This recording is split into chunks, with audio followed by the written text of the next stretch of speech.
Hello everyone, welcome back to my channel. आप सब ने मुझे कई कमेंट्स किए थे, दीदी केक ट्यूटोरियल का वीडियो लेकर आइए। तो आज मैं आप सबके लिए केक ट्यूटोरियल का step by step full video लेकर आई हूँ। वीडियो को स्किप मत कीजिएगा, आपको हर कुछ सीखने को मिलेगा। इस वीडियो को मैंने 4 स्टेप्स में डिवाइड किया है। तो आइए चलते हैं हम अपने फर्स्ट स्टेप की तरफ। स्टेप 1 है हमारा टूल्स। गंजी सभी के घर में होती है। केक बनाने के लिए जरूरी नहीं है कि हमें माइक्रोवेव चाहिए। आज हम सिर्फ गंजी या कढ़ाई पर ही केक पकाएंगे। फिर ये है मेजरिंग कप्स और मेजरिंग स्पून्स। यदि आप केक बनाना चाहते हैं और बेकिंग करना चाहते हैं तो आपके पास मेजरिंग कप्स और स्पून का होना बहुत जरूरी है, तभी आप परफेक्ट मेजरमेंट ले पाएंगे। पर यदि आपके पास मेजरिंग कप नहीं है तो आप घर की कोई कटोरी भी ले सकते हैं, पर वो बहुत चौड़ी नहीं होनी चाहिए, इसी कप के साइज की होनी चाहिए। पर आप इस वीडियो को पूरा लास्ट तक देखेंगे यदि, तो इस वीडियो में मैंने बिना मेजरिंग कप्स और स्पून के घर की नॉर्मल छोटी सी चम्मच से मेजरमेंट लेते हुए सारा केक बनाना सिखाया है, तो आप आसानी से बना पाएंगे। फिर ये है हैंड विस्कर। इससे हम केक के बैटर को मिक्स करेंगे। आपके पास नहीं है तो आप इस तरह मैगी वाली चम्मच से भी कर सकते हैं, बस थोड़ा सा टाइम ज्यादा लगता है। फिर ये है स्पैचुला। इस स्पैचुला से बस केक का बैटर अच्छे से क्लीन हो जाता है, वेस्ट नहीं होता है। फिर केक बनाने के लिए आपको इस तरह से कोई घर का बर्तन चाहिए होगा। आप गंजी भी ले सकते हैं, बस हमें ज्यादा टूल्स की जरूरत नहीं होती है, इतने में ही आपका केक बन जाएगा। तो आइए चलते हैं हम अपने सेकंड स्टेप की तरफ। तो ये मैंने लिया है मैदा। मैदा आपको पैकेट वाला ही लेना है। आज मैं आपको मैदे से बहुत बढ़िया से स्पॉन्ज बनाना सिखा रही हूँ। मैं जितने भी आपको ड्राई इंग्रेडिएंट्स बताऊंगी सबको आपको छलनी से छान कर ही लेना है। घर की कोई भी खाना खाने वाली चम्मच सेलेक्ट कर लीजिएगा, बस आपको उसी से ही सारे केक का मेजरमेंट लेना है। मैं आपको मैदा मेजर करके भी दिखा रही हूँ। टोटल मैदा मैंने 150 ग्राम्स लिया है और इस स्पून से मैं आपको मेजर करके बता दूं तो टोटल आपको 15 चम्मच मैदा लेना है। मतलब इस 1 कप का जो मैदा है उसका मेजरमेंट घर के खाने वाली चम्मच में 15 चम्मच के बराबर है। फिर आपको आधा कप मिल्क लेना है, रूम टेम्परेचर पर रखा हुआ। यदि आप कटोरी का इस्तेमाल कर रहे हैं तो आप आधी कटोरी लेंगे, और यदि आप चम्मच से मेजर कर रहे हैं तो आप 20 चम्मच मिल्क लेंगे। फिर ये मेजरिंग कप्स की स्पून से मैं 1 TBSP डाल रही हूँ इसमें विनेगर, ताकि दूध जो है वो फट जाएगा। तो इसे मैं आपकी नॉर्मल स्पून में मेजर करके दिखा रही हूँ। 3 चम्मच आपको विनेगर डालना है और फिर इसे ढककर रख देना है। तो जब तक मिल्क फटेगा आइए हम अपने बाकी ड्राई इंग्रेडिएंट्स को छान देते हैं। तो यहाँ पर मैंने छलनी में पहले मैदा डाल दिया और फिर ये मैंने लिया है half TSP baking soda. Normal spoon से मेजर करूँ तो आपको आधा चम्मच लेना है। और फिर मैंने हाफ TSP ही लिया है बेकिंग पाउडर। नॉर्मल स्पून में आधा चम्मच बेकिंग पाउडर आपको लेना है। फिर आपको डालना है चुटकी भर नमक, ताकि वो टेस्ट को बैलेंस कर सके। और फिर सारे ड्राई इंग्रेडिएंट्स को अच्छे से छान दीजिए। और सारे इंग्रेडिएंट्स की लिस्ट विथ क्वांटिटी मैं आपको डिस्क्रिप्शन में दे दूंगी, आप वहां से एक बार चेक कर लेना। फिर आपको लेना है आधा कप पीसी हुई शक्कर। नॉर्मल स्पून से मेजर करूँ तो 8 चम्मच। और ये देखिए तब तक मिल्क भी अच्छे से फट चुका है। फिर मैं इसमें छान दूंगी पिसी हुई शक्कर। आपको सारे ड्राई इंग्रेडिएंट्स को छानते हुए ही लेना है, तभी आपका बैटर लम्प्स फ्री बनेगा। फिर मैं इसमें ऐड करूंगी हाफ कप रिफाइंड ऑयल। घर की चम्मच से मेजर करके बताऊं तो आपको 15 चम्मच ऑयल इसमें ऐड करना है। फिर आपको इसे अच्छी तरीके से मिक्स करना है हैंड विस्कर से या कांटा वाली चम्मच से, आप किसी का भी यूज कीजिए। बस इस तरह मिक्स कीजिए कि मिल्क और शुगर, ऑयल ये तीनों अच्छे से एक साथ मिक्स हो जाए, अलग अलग ना दिखें।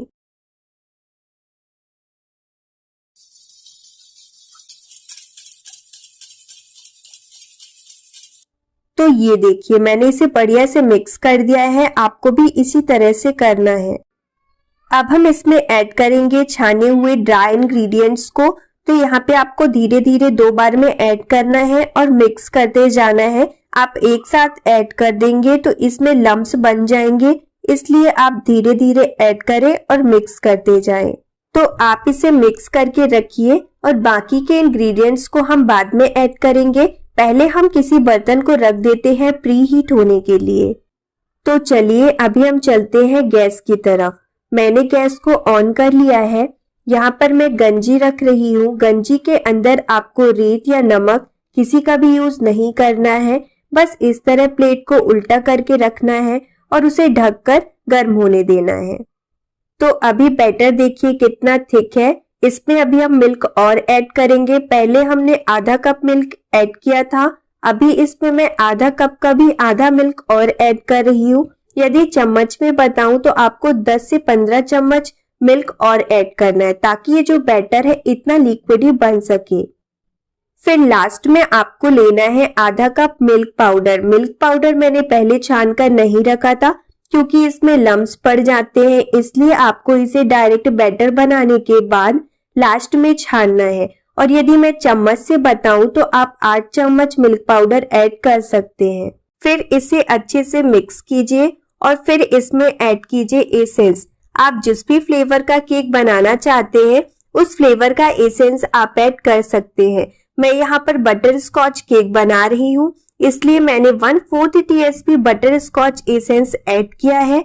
और यदि आपको नॉर्मली स्पून से बताऊं तो आधा चम्मच से थोड़ा सा कम आपको एसेंस ऐड करना है। तो अब आप बैटर की कंसिस्टेंसी देख सकते हैं, आपको बहुत थिक बैटर नहीं बनाना है। फिर आप जिस भी बर्तन पे केक बना रहे हैं उसे इस तरह ऑयल से ग्रीस कर दीजिए। आप गंजी भी ले सकते हैं, तो गंजी को ऑयल से ग्रीस कीजिए। हम इसमें कोई बटर पेपर नहीं बिछाएंगे, ना ही मैदा से डस्ट करेंगे।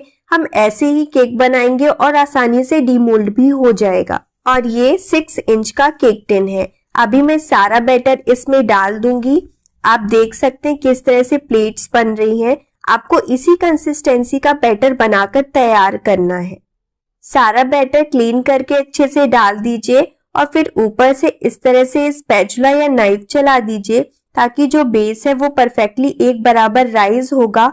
और फिर 3 से 4 बार टैप कीजिए ताकि जो एयर बबल्स है वो खत्म हो जाएं। तो अभी गंजी भी प्री हीट हो चुकी है।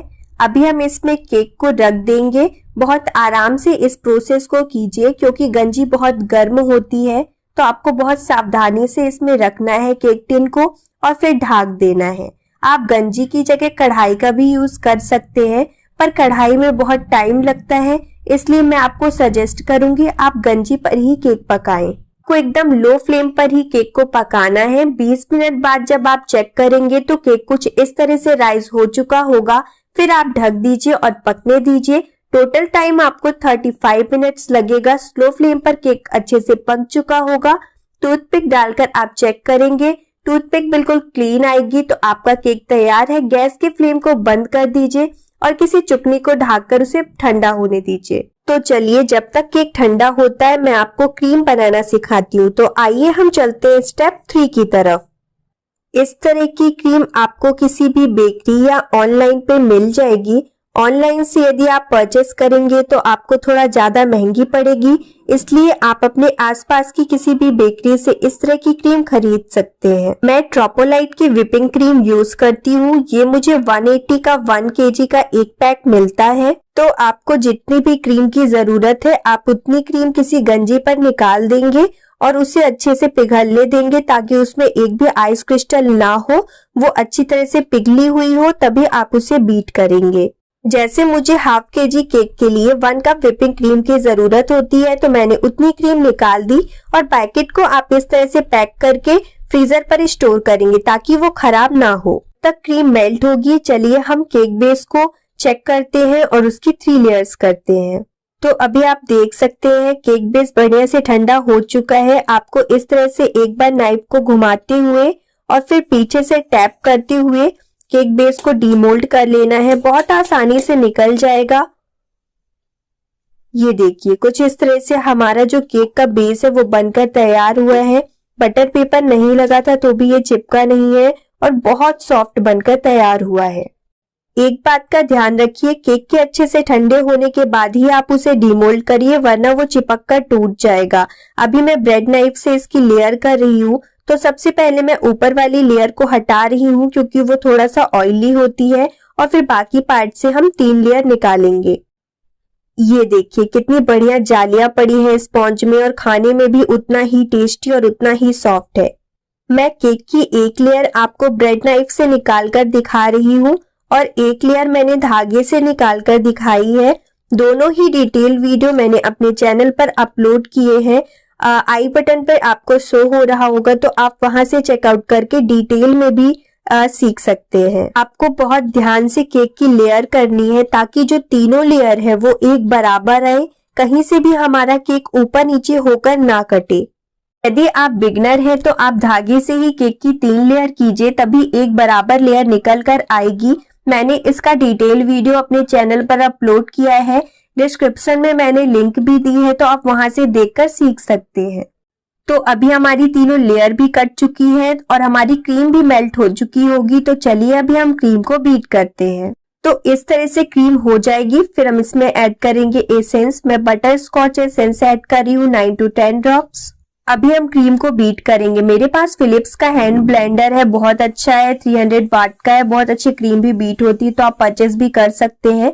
आपको 1 मिनट तक पहले क्रीम को 1 नंबर स्पीड पर चलाना है, फिर 5 नंबर स्पीड पर 5 से 6 मिनट तक बीट करना है और बहुत ही अच्छी स्टिफ पीक्स वाली जो क्रीम है आपकी बनकर तैयार हो जाएगी। देखिए मैं इसे उल्टा करके भी दिखा रही हूँ, गिर नहीं रही है। तो क्रीम रेडी है। अभी हम चलते हैं अपने 4 स्टेप की तरफ डेकोरेशन पर। तो यहाँ पर मैंने सिर्फ पानी लिया है, उसमें क्रश डालकर मैं शुगर सिरप तैयार कर रही हूँ। आपको बेस प्लेट पर थोड़ा सा क्रीम लगाना है और उस पर स्पॉन्ज की फर्स्ट लेयर को रखना है और फिर उसे हम शुगर सिरप से बढ़िया से सोक करेंगे। आप चाहें तो शक्कर और पानी से भी शुगर सिरप बना सकते हैं, पर मैं हमेशा क्रश से शुगर सिरप बनाती हूँ, इससे फ्लेवर थोड़ा और एनहेंस हो जाता है। तो अभी मैंने शुगर सिरप से सोक कर दिया है। अभी मैं पाइपिंग बैग में कुछ इस तरह का नोजल डाल रही हूँ। आपके पास नोजल नहीं है तो आप जस्ट पाइपिंग बैग को थोड़ा सा कट कर दीजिए और क्रीम डालकर फिर उससे लेयर पर क्रीम लगाइए। बार बार कह रही हूँ, यदि आप बिगनर हैं तो आपके लिए ये सारी प्रोसेस बहुत बेस्ट है। आप इसी प्रोसेस को फॉलो करते हुए ही केक बनाइए। आप बहुत आसानी से केक पर आइसिंग भी कर पाएंगे, स्पॉन्ज की लेयर भी कर पाएंगे। कि मैंने इस तरह से ग्लास पर पाइपिंग बैग को रखकर क्रीम को फिल कर दिया है और अभी मैं केक को पूरी क्रीम से कवर करूंगी। तो पहले आपको शुगर सिरप से सोक करने के बाद क्रीम की एक लेयर लगानी है, फिर उसके बाद हम क्रश की एक लेयर लगाएंगे। लेयर के ऊपर जो आप क्रीम की लेयर लगा रहे हैं उसे आपको प्रॉपर फिनिशिंग करने की कोई जरूरत नहीं है, बस आप उसे मिक्स कर दीजिए और उसके ऊपर क्रश की एक लेयर लगा दीजिए। क्रश कई फ्लेवर्स के आते हैं, मैं बटर स्कॉच केक बना रही हूँ इसलिए मैं यहाँ पर बटर स्कॉच क्रश लगा रही हूँ। सेम यही प्रोसेस मैं सेकेंड लेयर पर भी करूंगी। सेकेंड लेयर को रखने के बाद बढ़िया से शुगर सिरप से सोक करूंगी, उस पर भी क्रीम की एक लेयर लगाऊंगी, उसके ऊपर क्रश की एक लेयर लगाकर उसे भी अच्छे से फैलाऊंगी और फिर थर्ड लेयर को उसके ऊपर रखूंगी। और आज ही YouTube पर मेरे 1 लाख सब्सक्राइबर कंप्लीट हो गए, मतलब मेरी वाईटी फैमिली बहुत बड़ी हो गई है, 1 लाख सब्सक्राइबर्स की हो गई है। तो मैं आप सबको दिल से थैंक यू कहती हूँ। ऐसा बहुत ही कम समय में हुआ है और मैं अपनी वाईटी फैमिली के लिए बहुत अच्छा सा केक भी बनाने वाली हूँ। तो प्लीज मेरे साथ इसी तरह जुड़े रहिए, प्लीज मुझे बहुत सारा सपोर्ट कीजिए। थैंक यू सो मच आप सबको दिल से। तो देखिए इसी तरह मैंने थर्ड लेयर को भी रख दिया है और अभी मैं पूरे केक को कवर कर रही हूँ क्रीम से। तो ये बहुत आसान तरीका है, इस तरह यदि आप करेंगे ना तो आप फिनिशिंग बहुत अच्छे से और बहुत कम समय पर दे पाएंगे। आप मेरे हाथों के मूवमेंट को देखते हुए सीखिए। देखिए मैंने पैलेट नाइफ में अपनी फिंगर को किस तरह से रखा था और किस तरह से मैं केक की क्रीम को फैला रही हूँ और अच्छे से प्रॉपर आइसिंग कर रही हूँ। ठंड के समय पर केक पर आइसिंग करना बहुत आसान हो जाता है क्योंकि क्रीम बार बार मेल्ट नहीं होती है, तो यही समय है केक पर आइसिंग करना सीखने का। फिर मैंने थोड़ी सी व्हिपिंग क्रीम किसी अलग कटोरे पर निकाल दी है और उसमें पिंक और बरगंडी जेल कलर थोड़ा सा ऐड करके लाइट पिंक कलर तैयार किया है। और आज आपको मैं जो डिजाइन बताने वाली हूँ केक पर वो मैं बिना नोजल के बता रही हूँ, तो आप आसानी से डेकोरेट भी कर पाएंगे। फिर मैंने केक के टॉप पर आपको ये एक डिजाइन बनाकर दिखाई है। इसकी इस डेकोरेशन में तो कोई नीड नहीं थी, पर आप किसी और डेकोरेशन में इस तरह बना सकते हैं। फिर आपको इस तरह से पिंक वाली क्रीम से डॉट रखने हैं और घर की नॉर्मल चम्मच से कुछ इस तरह से डिजाइन बना देनी है। ये बहुत प्यारा लगता है बनने के बाद और बहुत आसान भी है बनाना। तो देखिए पहले मैंने इसी तरह से पूरे एक राउंड को कवर किया और सेम इसी प्रोसेस से मैंने अंदर साइड भी एक और राउंड डॉट रखे और फिर उन्हें भी स्पून से सेम वही डिजाइन से कवर किया। मैंने सिर्फ 2 राउंड तक ये डिजाइन बनाई है, आप चाहें तो पूरे सेंटर तक एक राउंड और कवर करते हुए कवर कर सकते हैं, बहुत सुंदर लगता है देखने पर। फिर इसी तरह के डिजाइन कुछ मैंने केक के नीचे भी बना दी है, डॉट रखकर इसी तरह स्पून से ही डिजाइन बनाई है और केक बहुत सुंदर इतने में ही लगने लगा था। फिर मेरे पास कुछ गार्निशिंग थी, मैं बनाकर रखती हूँ, तो मैंने वो गार्निशिंग सेंटर पर लगा दी और बस हमारा केक हो गया रेडी।